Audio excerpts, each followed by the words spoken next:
So what a great way to start the day. I know we have additional guests in the room. So my name is Papa Ja. I'm the founder and executive director of the African Leadership Group. So there's a couple of things that's happening here today, which is our Leadership Africa. But as an organization, for those of you that's walking into the room for the first time, we have 13 different initiatives. From Leadership Africa, what's gathering us today, from public speaking class, from health and wellness, from tutoring programs. So you visit the website, you will know more about the organization.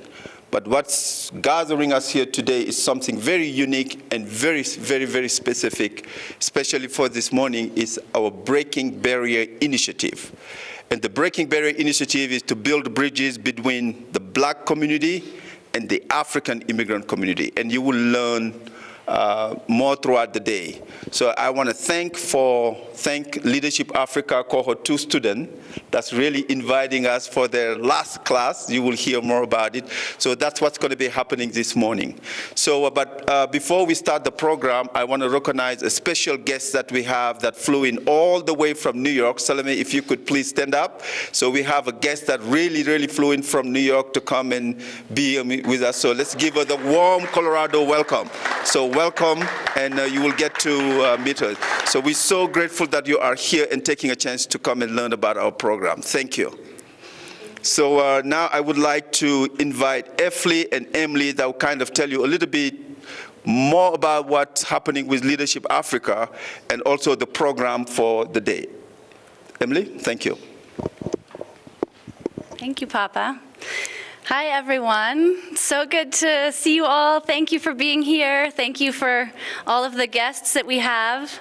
It's really going to be a special morning. My name is Emily Getleaf, and I met Papa maybe 4 or 5 years ago, thanks to my friend Jason over here, who connected me and started learning more and more about Papa's vision for the African Leadership Group, and in particular, a leadership program called Leadership Africa. And I was getting really excited about this. I'm a leadership coach and have designed and led leadership programs in different contexts. And the idea of being involved with this program was really exciting, and especially that Papa wanted it to be really grounded in the community's desires for what felt most important and what felt most true of what this program should look like for them. And very early on, Efli and I started collaborating on bringing the community together and working with Papa and an advisory group to create Leadership Africa.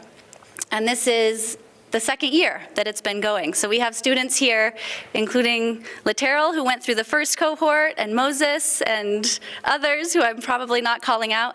And then we have this second cohort who this is the very last session of a 9-month intensive program. So for those of you who hadn't yet heard about Leadership Africa, talk to those who've been through it, get a sense of what it's been about. And it's just a pleasure to be here, and I feel really lucky to have been involved in this and to see how it continues and evolves and grows. Over to you, Efli. All right.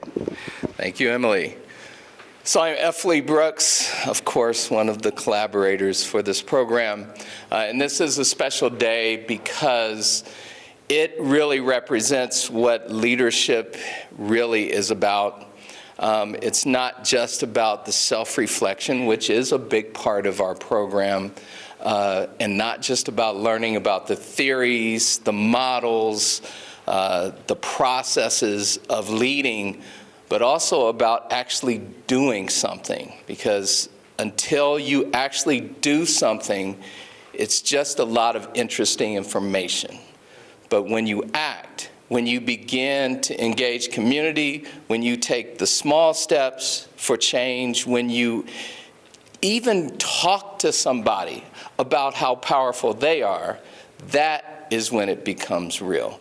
So I get to teach leadership at the university and in a number of professional programs.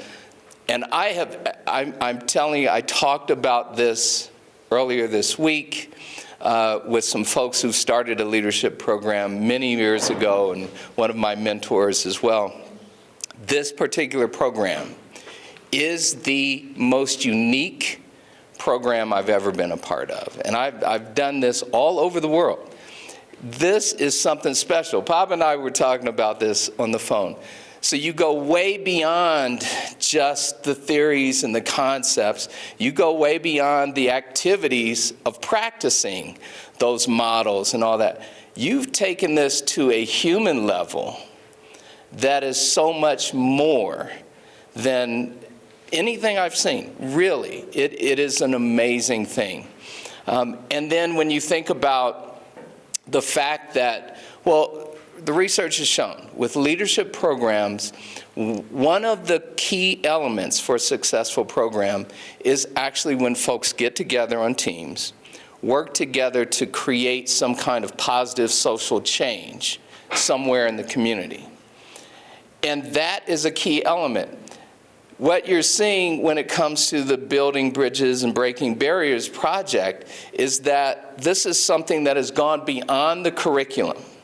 It's something that's living on and will be bigger. I'm bringing it to the university. We're bringing it to the world. And it will start here as it has and keep growing. And that's what these projects are all about. It's about going out and doing something real. On that note, you're going to hear from this cohort. If you stick around from 1 to 2:30, they're going to present their ideas, their proposals for change as they've gone through different steps to create a project, an idea, a process for making positive change. They're going to present where they are and what that journey looked like. So if you stick around for that, it'll be beautiful. So what we're going to do is we're going to have one of the iterations of the Building Bridges and Breaking Barriers project. It is only one element of the healing that's going to occur. So 2 hours, you're not going to fix the world, right? But you do take a step, and that's what it's all about. Stepping forward and beginning the journey and continuing on, even when it's hard, especially when it's hard. So, there is a wall of separation between the African American and the African immigrant, where we are all black, but somehow we're different. Absurd lines put in place so that we could be negatively distinguished in hopes that our kinds would be languished. The hour has come for us to tell our history, tell the accurate story, in turn changing our trajectory. There is a gap between the black person, a gap so long and hollow that has been tattooed in our souls, that even though our reflection is the same, the language spoken is the same, the food ingested is the same, but for some odd reason, we are different. There is a bridge between the black community that makes brotherhood, unity seem like a long-lost dream. There is a barrier in the black society, a wrench of discrimination and stereotypes that further pulls us apart. This is certainly not the dream that Martin Luther King had. Du Bois and Kwame Nkrumah are turning in their grave to see what we have become. Patrice Lumumba would have written to us a very aggrieved poem to see what his people succumb. Certainly Nelson Mandela would have never spent the 27 years in prison had he known that his people would still be treated like scum. The thought of this very reality is shattering my bones, leaving me utterly numb.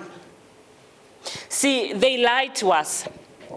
They lied. The black man is not dense and brainless. They say that to keep us in bondage, they don't want us to be chainless. The black man is not a racketeer, a picture painted so that we could be feared. The pressure is rising. We can no longer be divided. They see it, the power that we have when we are united.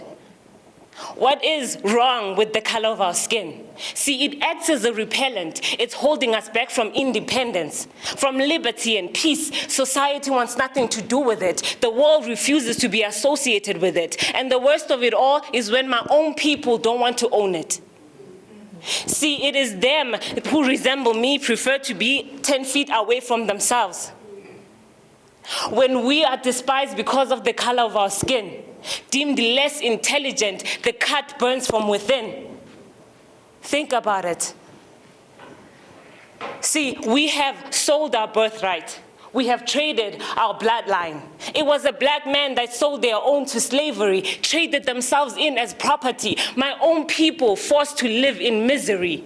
Black people, why do we hate ourselves so much? See, we are not defined by the atrocities that were subjected to the cradle of humankind. We are not the dehumanization and mutilation that occurred in Congo. We refuse to be defined by the apartheid in South Africa. Do not call us Negroes. Do not call us the help. Do not call us coloreds. The audacity of being segregated and psychologically manipulated for their own gain. Listen, we are not the ugly. We are not the unworthy. An identity that has been hung on our necks to embody, it seems. In the same breath, we are not the genocide. We are not the xenophobic attacks against our own people. We refuse to diminish our light and power because they told us to.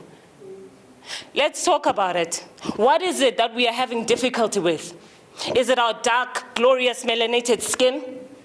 Is it our strong, kinky hair that hardly ever bends? Is it the native language, the heavy accent? See, we have been bludgeoned into nutility, cast down and left with no identity. We are gang-pressed on each side to loathe the color black, that it is nothing, that it brings nothing, that it wells a loud lack. James Brown instructed us well, I am black and I am proud. With the puffed up chest and a loud roar, say it, you are black and you are proud. See, a new tale is unfolding. History is being rewritten. Remove the propaganda and unveil your eyes to the truth about who you are. In the deep darkest nights, you shine just like the stars. We can no longer be separated. It will be war. Self-hate, we abhor. Coming together, we will stand together in one accord. Black humanity, it is time. It is time for us to break the barriers to black hate. It is time for us to bridge the gap to black stereotype. Bosa Ugulu instructed us well. We are Africans before we are anything else. Thank you.